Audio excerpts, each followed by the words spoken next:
পৰিচালক দেৱজ্যোতি সন্দিকৈৰ নতুন ছবি খামোশ দেশাইৰ পোষ্টাৰ আৰু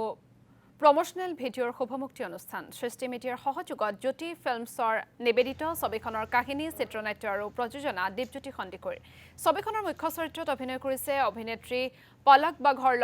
লগতে ৰণদীপ সিং পুনিত পাৱাৰৰ উপৰি কেইবাগৰাকীও অভিনেতা অভিনেত্ৰীয়ে 6 মাইলৰ পিপল ট্ৰী ইনত অনুষ্ঠিত কৰা হয় শুভমুক্তি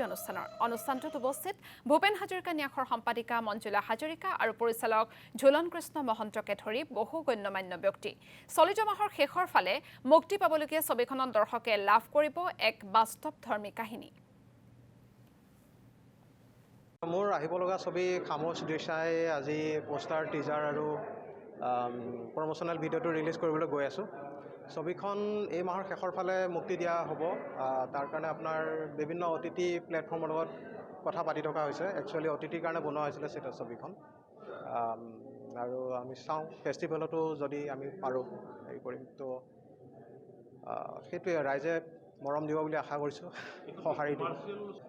ফেষ্টিভেল টাৰ্গেটো হ'ব একচুৱেলি তেনেকুৱা কোনো হেৰি নাই ছবিখন আৰ্ট ফিল্ম বা তেনেকুৱা হিচাপত বনোৱা নাই ড্ৰামাই হয় কমাৰ্চিয়েল বুলি ক'ব নোৱাৰি আচলতে OTT commercial one kind of commercial ক'ব পাৰে যদি OTTত যায় ছবিখন তো OTTৰ ফালৰ পৰা যিটো হেৰি হ'ব বিজনেছ হ'ব পাৰে তেনেকুৱা